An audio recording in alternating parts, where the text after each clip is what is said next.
ladies and gentlemen, do I have a special treat for you today. A new spectacle, the likes of which YouTube has never seen before. Something where you, the audience, will ultimately choose the fate of one young man seeking to live the millennial fantasy of producing YouTube videos for a living. But first, a bit of context. If you've been watching this channel for a while, you might have seen a certain name crop up, and that is the Pixel Hipster.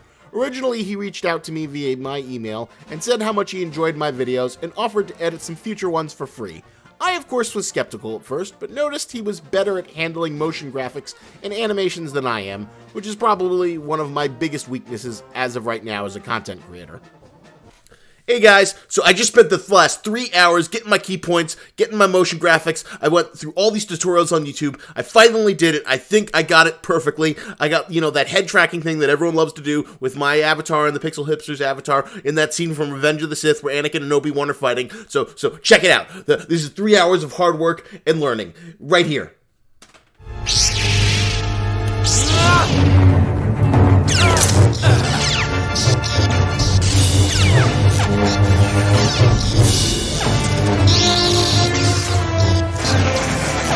Fuck! So I threw a few scripts for sketches and other ideas at him, and I was largely pleased with the results. So I always made sure that for every video he edited, I'd try to pay him back in exposure by plugging his channel and encouraging people to go subscribe to him. And it worked to a degree. His channel saw growth, but the little guy wants more. He's not satisfied. More apples. And to that, I can completely understand. If nothing else, YouTube and social media in general is great at turning people into greedy, selfish bastards. The more validation you get, the more you crave, and you slowly devolve into an inhuman monster who feeds off of a constant sense of validation in the form of subscribers, likes, and comments. Get 10? Not good enough. I need 100. Get 100? Fuck that noise. I need 1,000. Get 1,000? No. I need those 1,000 in the first hour after I publish a new video. I just need more, and more, and more. I just need more, and more, and more, and more, and more, and more, and more, and more, and more, and more, and more, and more, and more, and more, and more, and more, and more, and more, and more, and more. So he asked me if I could post one of his bigger video essays on my channel, but for me, that's not enough. Just doing that is pretty boring. To just leave this as some kind of Shane Dawson, Bobby Burns kind of mentor program collab? No. I think we can do something much more interesting than that. So I present to you, dear viewers, the video essay Crucible, a gladiatorial arena where I shall put Mr. Pixel Hipster's video essay for all of you to judge. Let his soul be laid bare for you Denzians of the internet. Let's see what this Asian Australian is truly capable of. Will he rise to the challenge and enter Valhalla, all shiny and chrome? Will he gain the immortal glory of unlocking Google AdSense monetization? Or will he crash and burn in the flaming wreckage of his own inadequacies? Right now, it's him versus all of you. His fate is in your hands. Shall he live, or shall he be scourged in the hellfire of mean comments? Let the games begin! I'm gonna play one of his longer video essays, and after it's over, I'll let you know how you can respond and give very detailed feedback on just about every major aspect of his video, after it's over. But before we put Mr. Pixel Hipster into this video essay crucible to be scourged by you brutal Romans, before we throw him into this gladiatorial arena where his ego will be put to the test against the barbs of your criticism, let us say a prayer for his immortal digital soul. Yea, though I walk through the valley of the shadow of demonetization, I shall fear no memes, for thou art with me. Thy sub-count and thy lobster claw shall comfort me. Thou shalt prepare a table before me in the presence of my enemies, and those who have ignored me. Thou hast anointed my head with the bigger audience. My cup shall be running over at the bounty of this opportunity. Surely goodness and mercy shall follow me all the days of my life, and I will rest in the house of channel growth with YouTube AdSense monetization unlocked, as I bear my soul simple and pure, seeking judgment by you, the citizens of the internet. You gotta love me, you gotta back it. Don't you grab it. Attack on Titan is arguably one of the most unique anime titles out there. It came out in 2013 and instantly managed to hype up fans with its great plot, thrilling action, and beautiful art style. The reason why this show became so well known was not only because of its great horror elements. Come on, just look at the Titans, they're absolutely terrifying. It's because anything could go wrong at any time, including the deaths of our beloved characters. But in current years, I feel Attack on Titan has fallen out of the popular anime zeitgeist, and I feel like its impact has been diminished quite a lot with people saying it's overrated. So that's why I'm here today, to tell you in my opinion what's great about Attack on Titan.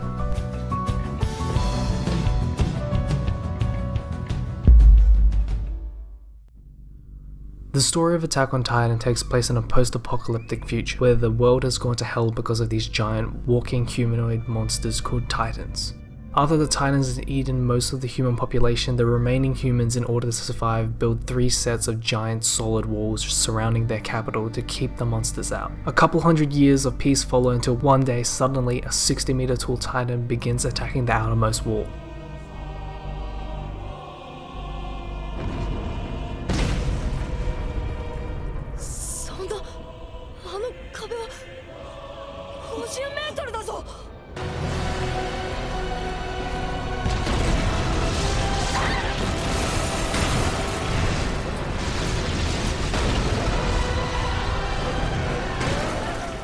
When this wall is broken, other Titans enter the city, killing and eating civilians left and right. Here enters our protagonist Eren Yeager alongside his adopted sister Mikasa, sees his own mother being consumed by a Titan.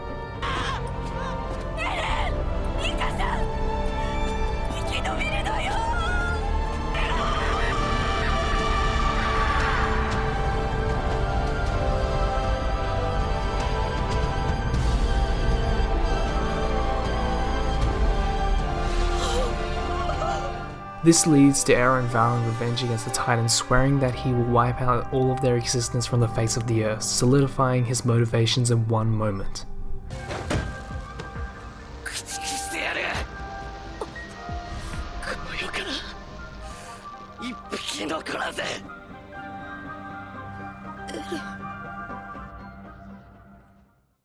I feel like this premise is absolutely fantastic. It instantly sets out everything it wants to do. It straight up displays its themes of perseverance and entices the viewer with unanswered questions. An example of this would be the nature of the Titans. Furthermore, it establishes the escalating nature of plot, enticing the viewer with fantastical elements while still grounding it in our world. Demonstrated tragically when Eren's mother is murdered. This instantly reflects the realistic, expendable nature that reflects our own reality.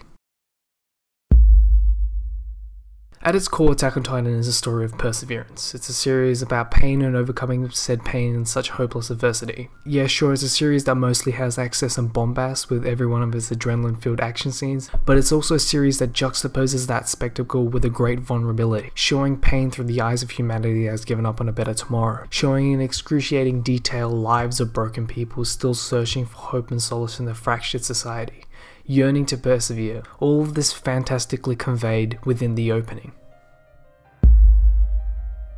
Another aspect that makes this premise so great, alongside its themes, are the narrative hooks. New questions and theories are constantly popping up. It takes a lot of skill to create questions and leave them for a long period of time before answering them, and author Isayama makes sure all the questions are answered.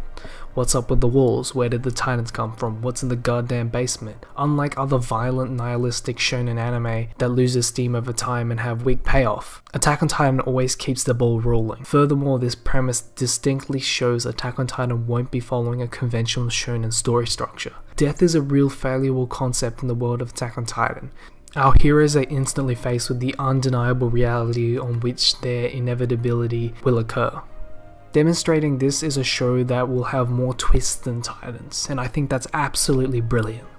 Having the story be on the cusp of development but then instantly pushing it back demonstrates what to expect going forward in the series. Just to amplify my point, here's a quick list cataloguing the series' important events that occur past the outermost wall falling.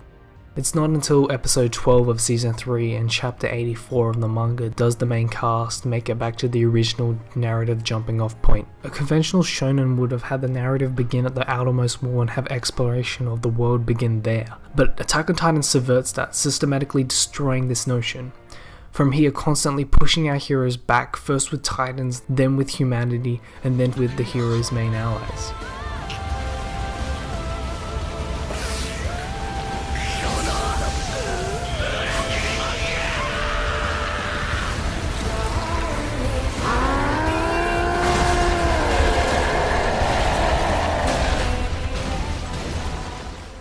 It fantastically revels in its own malevolence, giving a great feeling that no major protagonist is safe at any moment, in a story that is constantly evolving and escalating. Everyone is expendable at any moment. The heroes don't always win. With every victory in the series, it seems to be followed by a lot of strife and turmoil. They suffer a lot of setbacks and they have to realistically work around that, pushing our heroes back, constantly shifting the status quo of our heroes to dramatically hammer home the point of perseverance, which I think makes this premise absolutely brilliant. A vital aspect of every story is the characterization. If your characters are unlikable and boring, the story you're trying to convey will be unlikable and boring. This is something I feel Attack on Titan excels at. Characters in this series don't fall into any stereotypes. Like I mentioned before, a reoccurring theme in Attack on Titan is the need to never give up and keep fighting in the face of adversity. If you don't fight, you can't win. とても残念だ。ここで指を加えたりしてればいい。加えてみてろ。ちょっとミカサ、いきなり何を言い出すの？あの数の巨人を一人で相手にする気か？そんなことできるわけが。できなければ死ぬだけ。でも勝てば生きる。戦わなければ勝てない。 Most characters have something that is currently out of their reach. Eren and Armin want to be free of the walls but can't because of the Titan threat. Mikasa wants to live a peaceful life, but can't be happy unless Eren is safe. Levi and Erwin want a better tomorrow for humanity, but conspiracy fractions are constantly holding them back. Annie, Rainer and Berholt want to return home to their village but can't until they complete their mission. Christy wants to live a life for herself, but other people keep controlling her destiny. Each character has something they want, but they can never reach their goals if they sit down and do nothing. Humanity as a whole represents complacency. After 100 years, they are no closer to defeating the Titans because the powers within the wall no longer have any interest in doing so. The common people have largely dismissed the existence of Titans prior to Wall Maria being breached. Humanity cannot win against Titans because they no longer wish to fight. The main characters fight and struggle, and some are even willing to offer their lives while pursuing change. Through odds that seem hopeless, nothing will ever happen unless you are willing to sacrifice something. This is fantastic characterization, and I really appreciate it. I wish more pieces of entertainment would cover similar topics. Another aspect of the characterization I briefly touched upon before also applies here. It's the nature of unpredictability. A weak character could become stronger, and a strong character could show weakness. Beyond few quirks, most characters feel like they are real, fallible people. Like I said before, every character has a goal and purpose in mind outside the current plot that's occurring. Even if it is minor as wanting more food, none of them seem to have ultimate superpowers. They don't fall into stereotypical roles easily. This duality and vulnerability of character makes them imperfect and more human, so the audience can connect with them better and relate to their real-world problems. This escalation of characterization and story is constantly galvanizing upon itself throughout the narrative. As our heroes become stronger, so do our villains. A recurring trope throughout most anime is the escalation with power levels and etc. As our heroes get stronger, so do our villains. Power levels and new secret abilities are constantly developing. This keeps the viewer returning again and again. Attack on Titan takes a different approach to the escalation. Rather than have constantly occurring escalating power levels or new variants on abilities, Attack on Titan escalates the nature of combat, using well-placed plot reveals of character and story. Attack on Titan constantly elevates the story, authentically going from a simple narrative of humanity versus Titans to then humans becoming Titans to battle like goddamn giant robots, and then simultaneously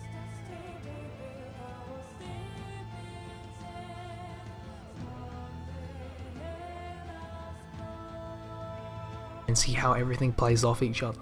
Another point that further amplifies my first point of characterization is the lack of female sexualization in the show. For the unaware, fanservice in anime kind of freaks me the fuck out. When I started looking into Attack on Titan, I discovered how well the female characters were treated by the author, and I was instantly drawn in to watch and find out more. This is not to say there aren't beautiful girls in the show, there definitely are. Mikasa is like mathematically conceived in a lab to be the right level of cute and stern. Also, speaking of great female characters, it would be criminal not to mention Christy. Her story about love and loss leading her to fight and kick ass completely destroys my heart. どうして？何のためなの？また私は守られるの？ユミル、あなたが私に言った通り、私たちはもう。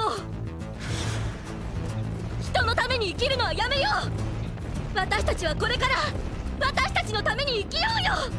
エヴァ、どんな世界でも怖くないや。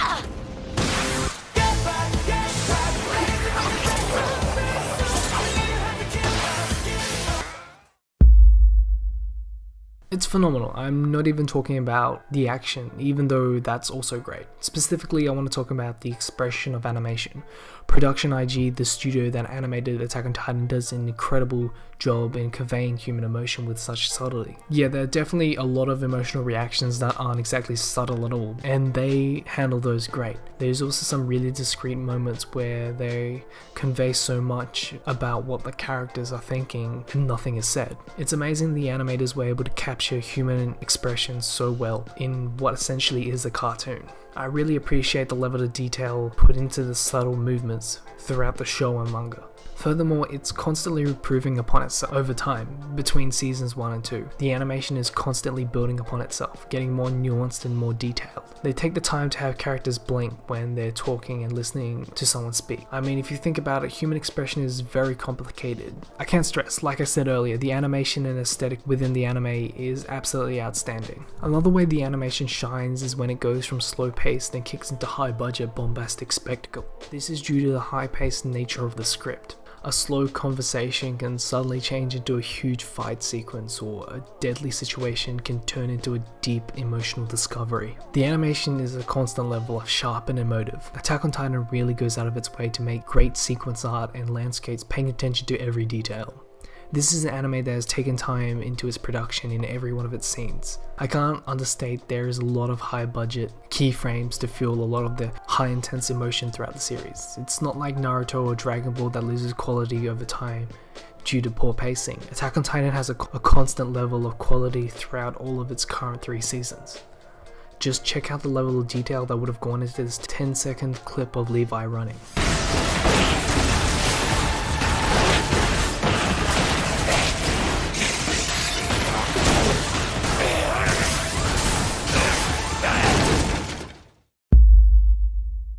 The soundtrack is also a big plus in the series. The series is accompanied by one of the best scores I've ever heard in anime, probably up there alongside Cowboy Bebop. It's so good, in fact I occasionally used to listen to it at the gym.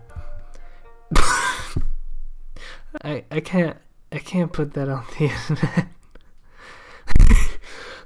No, okay, I should probably get rid of that.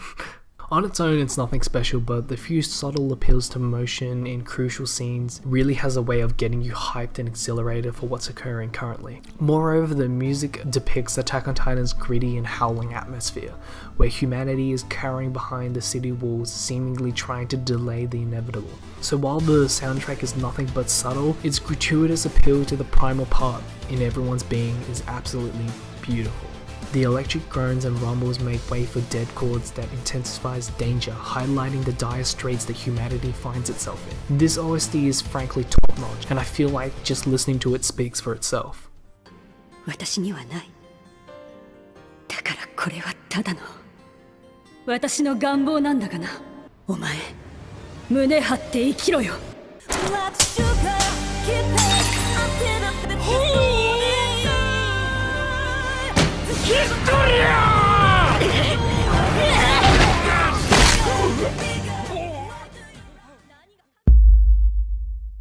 Sadly, in the name of fairness, I'm just going to quickly cover the downsides of the series. A lot of this is just minor nitpicking. The manga of Attack on Titan sometimes can look rigid and a bit off kilter. The artwork is not the best in some areas, but also there are a lot of good compositions. It usually stays mostly above average but dips in some artistic direction.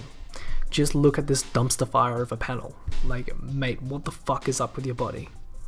Also, the Attack on Titan as a whole relies too much on cliffhanger ending as a way to get the audience to come back each season and volume.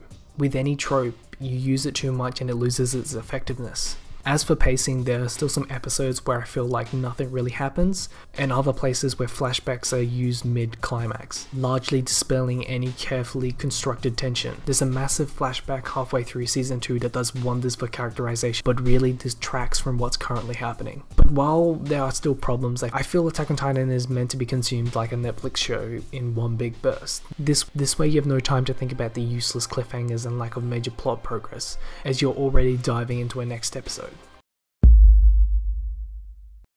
After all that said, how do I watch it? Anime or manga? The anime is a really strong adaptation but deviates a tiny bit from the manga in a few episodes, but that's about it. You can honestly go whichever way you want, it shouldn't make a big difference. But personally for me, I would go with the anime and wait. As someone who personally waited the years in between seasons 1 and 2 and honestly considered it worth it. I personally also wouldn't watch it as it was airing. Just wait till it all comes out, because the experience of burning through it quickly in one sitting is the way to go. If you're short of time, I would recommend the recap movies. These films keep the heart and soul of Attack on Titan but gets you through plot critical moments a lot quicker. Honestly, there isn't a bad choice here. All of them have their own merits. Also, if you just can't get enough of Attack on Titan, there's a bunch of extra original video animations. These are mostly some extra characterization for our heroes and villains that are separate from the main narrative, with them usually going on a personal adventure. Usually they delve into backstory and better understand the psyche of these characters. I would personally recommend the OVA with Levi. I found that made me have a better grasp on the kind of person he really is, and the kind of experiences he's been through. I also forgot to mention the most important extra. There's also a cute mini anime version of Attack on Titan if you're into that sort of thing. I have no idea why this thing really exists, but you can see Mikasa's abs is again, oh my fuck. Anyway, just to cap this off, I want to talk about my favorite aspect of the show. You've probably guessed it by now, but it's Mikasa. In my opinion, she's one of the most interesting and nuanced characters in Attack on Titan. I'd say she's probably one of the best and most interesting female characters in all of anime. But to be fair, the competition isn't very good. I want to specifically talk about this role she plays in a scene in the latter half of season 2. In this scene, Mikasa and Eren are about to die by the very same monster which killed Eren's mother at the beginning of the series. Eren, desperate to fight but unable, watches on helplessly in horror as once again this monster consumes someone he cares about right in front of him. This causes Eren to break, reliving all the pain and everything he has lost, breaking down to the fact that he's still that scared little child who couldn't do anything.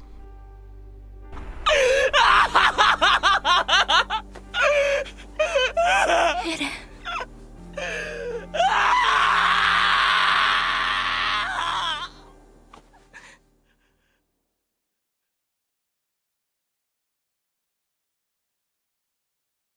As someone who quite recently went through the same emotional torment similar to this scenario, I felt the handling and emotional nuance of this scene was very close to home.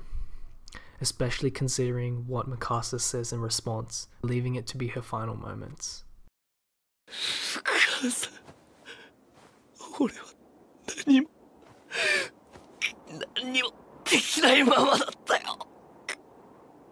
Eren.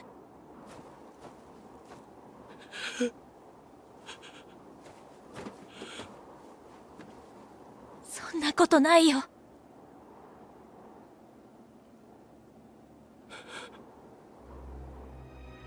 私と一緒にいてくれてありがとう。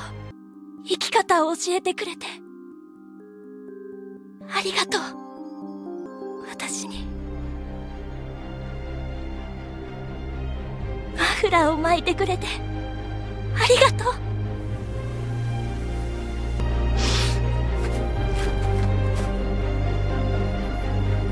そんなもん何度でも巻いてやる。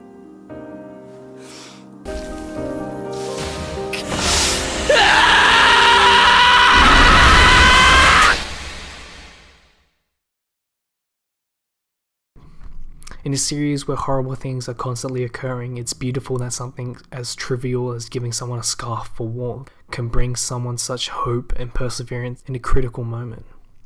This is frankly a beautiful message to give to everyone. And all I can say is, thanks. These are the moments I love, and it's to me these moments that make Attack on Titan so great. Anyway, thanks for watching this video. It was a mammoth project to undertake, and it took a long while to make. Anyway, if you want to find me, I'm on Twitter at Hipster Bruce Lee. That's Lee with one E, because someone took my username, god damn it. Also, you can find me, if you still want to hear me talk about other pieces of art, find me on the Film Fixing Podcast, where we either fix films or talk about them and stuff. Last week I'm pretty sure we did Death Note.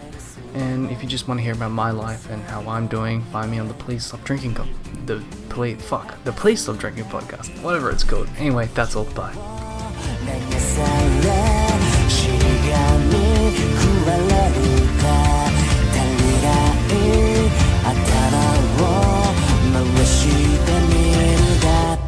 Alright, thanks for sitting through all that. Now comes the real fun part. In the video description, I've included a number of straw polls. Each one features a different set of criteria, like editing, voiceover, writing, and I give you a 1 to 5 scale which you can place your judgment on how well you think he did with his Attack on Titan video essay. And at the very end, there is a final poll where you can say if you'll be subbing to him in the future, or if you think he's complete dog shit and not worth your attention. And of course, you can give your detailed analysis in the comments section and let your criticism run freely, and let's see if he's managed to live up to the challenge, or if you'll be looking to tear him apart. Because even if this video is over, the real fun is just beginning.